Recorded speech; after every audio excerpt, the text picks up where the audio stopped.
Bonjour à tous. Du coup, on va démarrer. On est déjà assez nombreux aujourd'hui pour ce webinaire. Au pire, les autres nous rejoindront au fur et à mesure. Donc oui, merci d'être présent aujourd'hui pour ce webinaire Scoopit.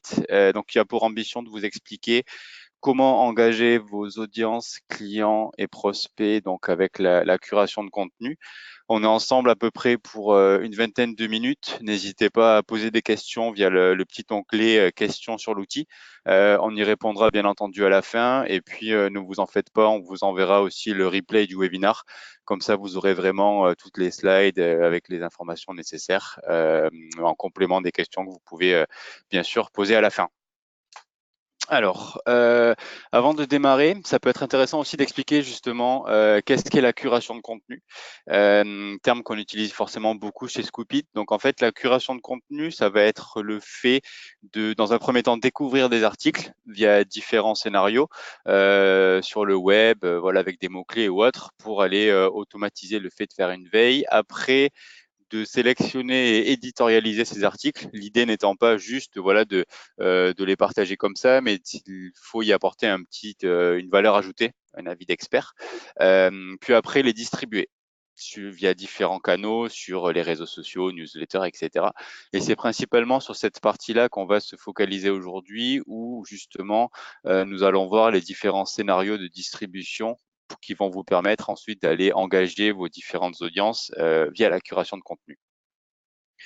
Donc en introduction, un petit résumé justement des bénéfices respectifs sur les différents formats de curation de contenu. Donc bien entendu, on va revenir en détail sur ces quatre grands axes. La première façon d'utiliser la curation de contenu, ça va être la curation de contenu social, où en fait, c'est le fait d'aller partager des articles tiers sur les réseaux sociaux.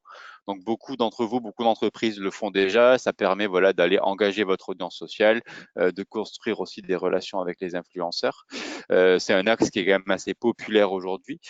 Deuxième aspect, les articles de blog curés, où en fait, on va aller utiliser des contenus de tiers pour rebondir dessus, s'en inspirer et rédiger ensuite son propre article de curation. Donc ça, c'est un peu moins utilisé, mais c'est très intéressant, surtout si vous lancez dans tout ce qui va être le content marketing. Ça va vous permettre aussi d'améliorer votre référencement naturel, d'avoir augmenté votre trafic, plus de crédibilité, aussi de gagner du temps, surtout si vous avez des petites structures marketing. On y reviendra plus en détail. Autre axe intéressant, la création de newsletters de curation qui va vous permettre voilà, de pouvoir distribuer des articles originaux, mais aussi des articles de curation à vos différentes audiences, en externe à vos clients, prospects, mais aussi beaucoup en interne dans du partage de connaissances où vous pouvez envoyer à vos collaborateurs toutes les semaines la newsletter sectorielle avec les articles intéressants ou à votre comité de direction ou autre. Donc ça, c'est un cas d'usage auquel on répond assez bien aujourd'hui avec Scoopit.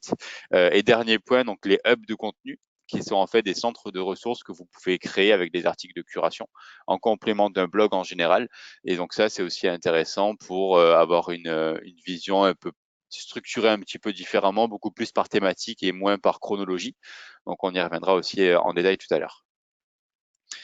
Donc premier axe, le partage d'articles de curation sur les réseaux sociaux. Donc comme on le disait, en fait, c'est simplement le fait de partager des articles tiers sur vos différents réseaux, que ce soit LinkedIn, Twitter, Facebook, etc.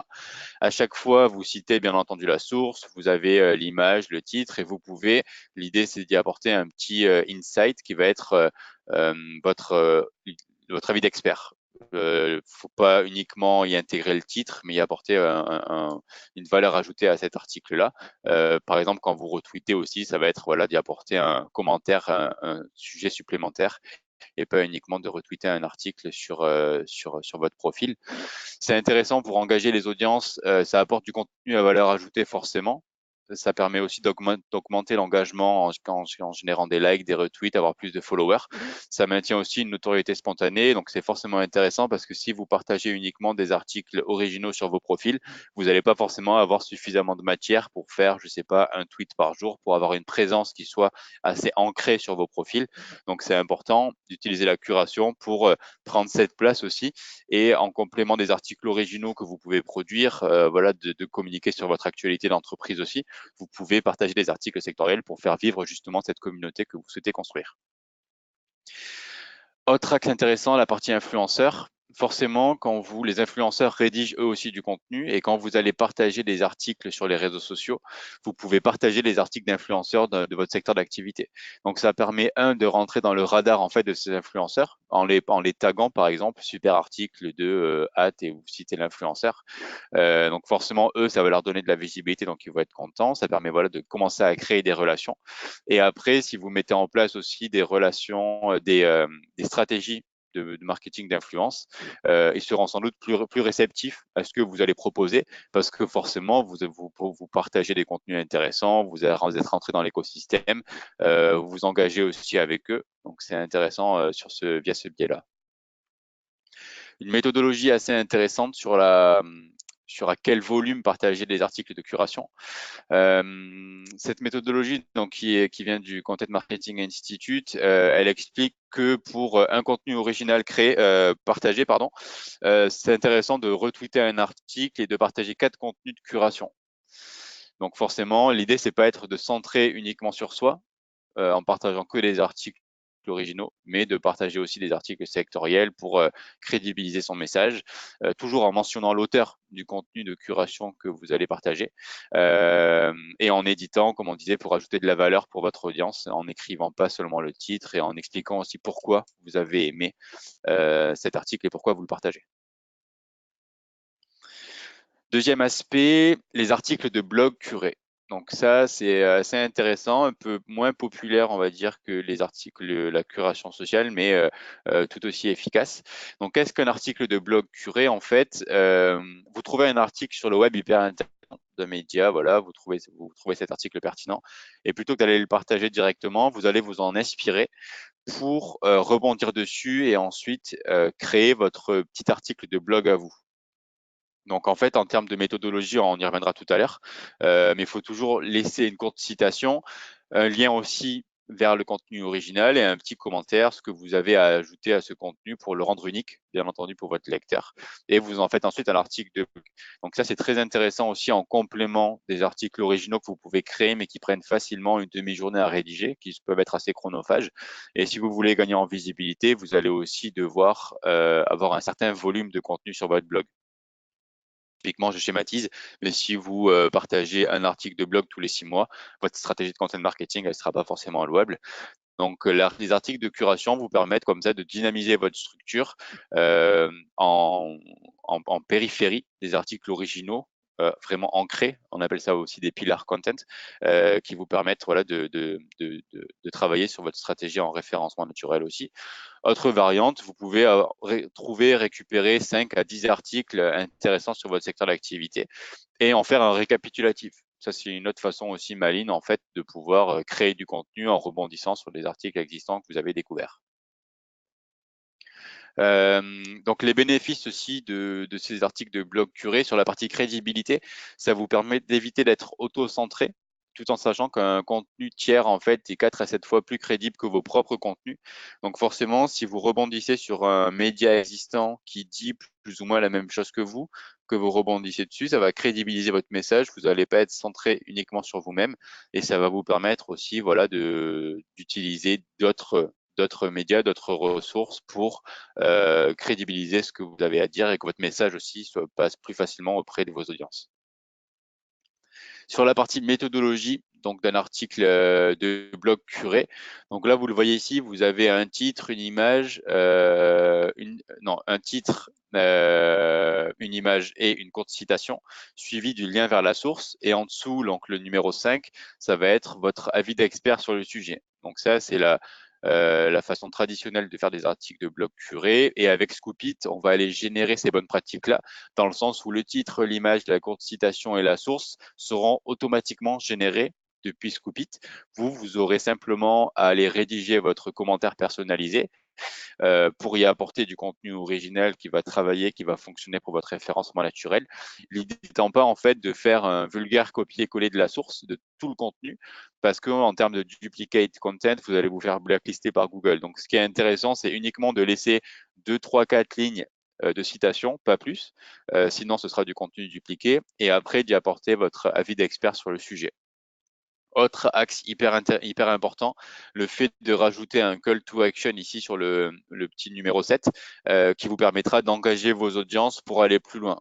Si vous n'avez pas la bonne méthodologie, notamment pour générer des leads avec un bouton d'action à la fin de l'article, ça ne fonctionnera pas.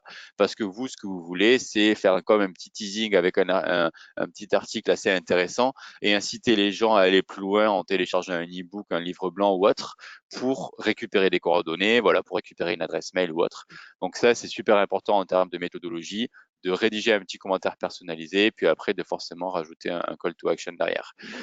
Autre axe aussi important sur le lien entre les articles de blog curé et Scoopit, on permet aussi, notamment si vous utilisez un CMS type WordPress, d'aller automatiser tout le processus. On vous permettra d'aller découvrir des articles, de l'éditorialiser et de le pousser ensuite directement sur WordPress. Donc ça vous fait aussi gagner pas mal de temps sur toute cette partie méthodologie si vous utilisez un site web type WordPress.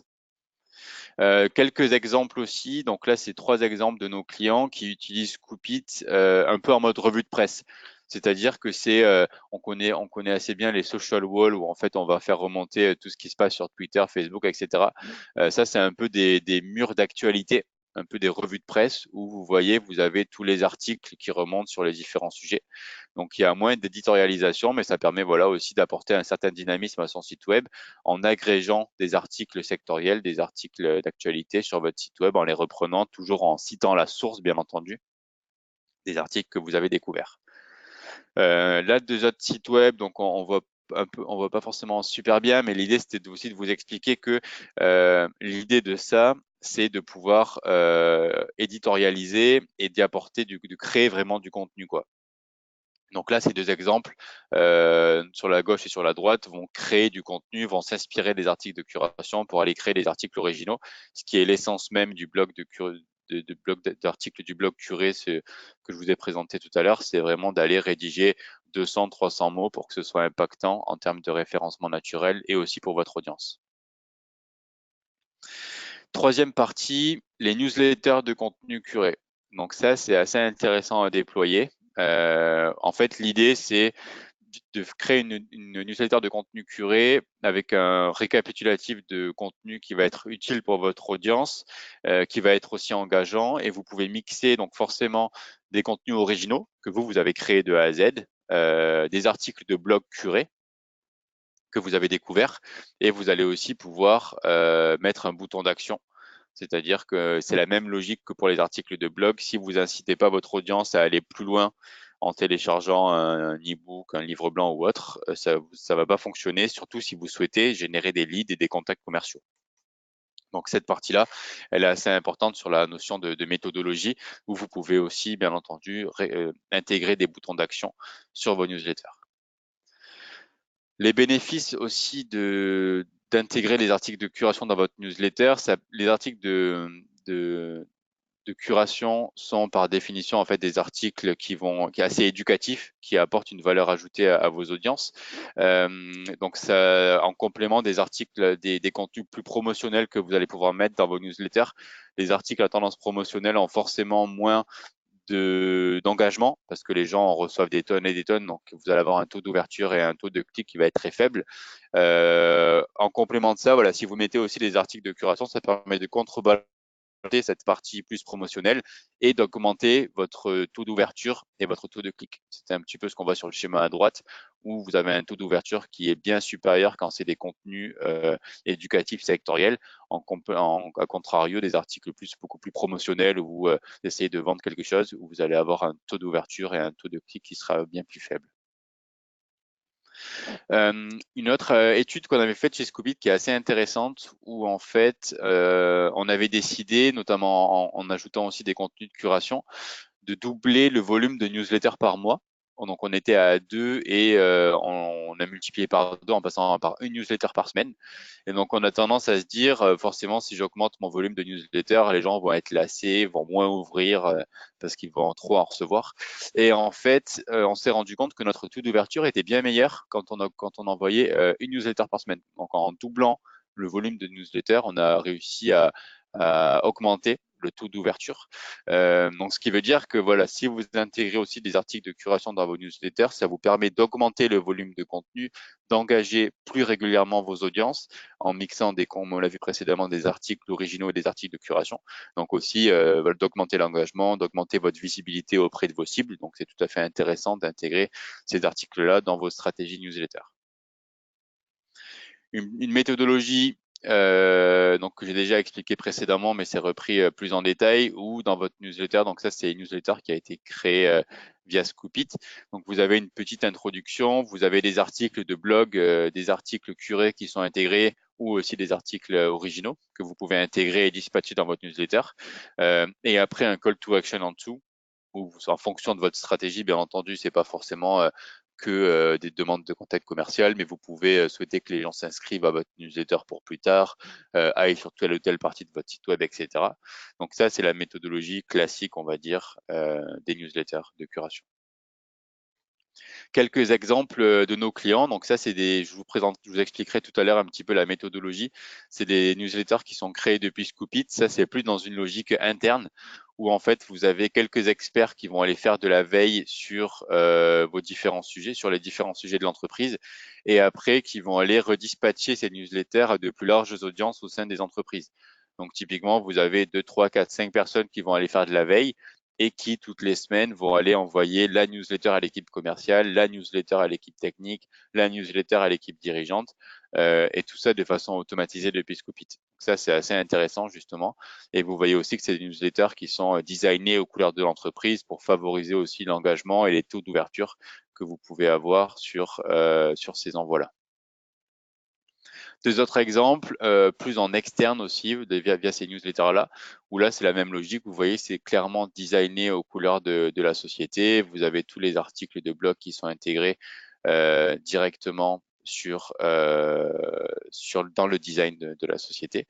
Et donc, c'est aussi utilisé en termes de cas d'usage où quand ces newsletters sont envoyés aux équipes commerciales dans une stratégie d'employé advocacy et de social selling, si vous souhaitez que vos équipes commerciales aient de la matière à partager sur leur profil LinkedIn notamment, vous pouvez envoyer toutes les semaines, comme je vous disais précédemment, mais la newsletter avec les 3 contenus à partager sur les profils LinkedIn des collaborateurs. Comme ça, vous leur mâchez le travail. Vous avez aussi les petits boutons de partage sur les réseaux sociaux qui sont intégrés.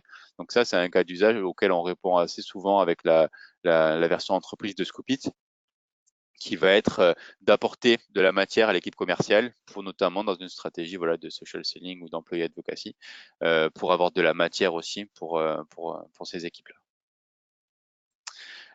Donc là, on fait le lien un petit peu juste avec l'outil. Forcément, dans un aspect plus technique, dans une logique de marketing, les articles de curation peuvent vous permettre aussi de nurturer vos leads, donc de les faire amener à maturité. Si vous souhaitez faire des cadences à des prospects que vous avez intégrés et vous souhaitez les faire maturer un petit peu parce qu'ils sont pas forcément prêts à acheter, vous pouvez leur envoyer des articles de curation.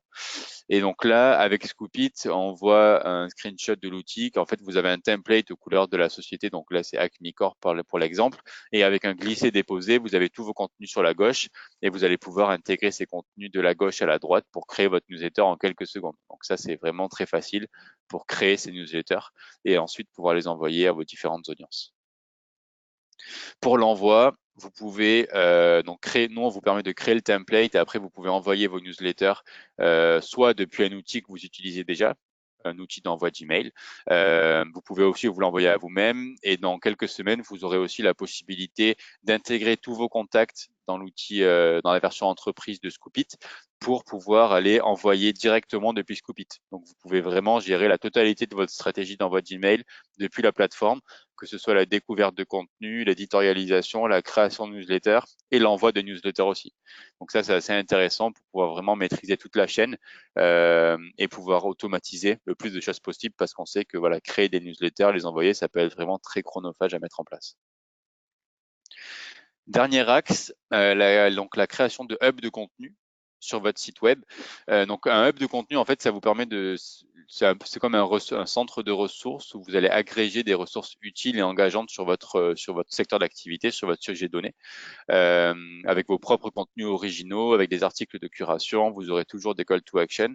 Et donc, ça a une navigation qui est un peu plus intéressante qu'un article de blog où ce sera uniquement classé, voilà, de l'article le plus récent au plus ancien. Là, c'est vraiment une structuration qui va être par thématique. Donc, c'est beaucoup plus facile aussi pour naviguer, pour découvrir du contenu. Euh, Ça vous permet aussi de publier du contenu curé à travers ces hubs. C'est intéressant, ça vous apporte les mêmes bénéfices que des articles de blog en termes de référencement naturel, de trafic, de génération de leads. Donc, c'est vraiment complémentaire au fait d'avoir un blog. Et dans une logique hub de contenu, mais plus privé, on a pas mal d'entreprises aussi qui utilisent ces hubs de contenu Scoopit dans une logique d'account-based marketing, toujours pour les équipes commerciales, ou par exemple si vous souhaitez cibler tel ou tel prospect, voilà, je sais pas, la société Orange par exemple, vous pouvez utiliser un hub de contenu Scoopit privé pour aller intégrer tous les articles qui vont parler d'Orange pour que les commerciaux puissent savoir ce qui se passe, partager des ressources, des documentations, etc. Donc c'est aussi un cas d'usage auquel on répond assez bien, mais plus en mode hub de contenu privé, alors que là c'est plus dans une logique publique pour aller améliorer son référencement naturel, sa visibilité en ligne notamment. Donc voilà pour la présentation. Donc n'hésitez pas ensuite à prendre contact. On va vous envoyer le replay donc de ce webinaire-là. Vous avez mon adresse email qui est disponible ici. N'hésitez pas si vous souhaitez continuer l'échange par email. Si vous souhaitez voilà aussi nous contacter sur les réseaux sociaux ou autres, n'hésitez pas. On pourra aussi faire des démos personnalisées en fonction de vos différents besoins. Merci, à bientôt.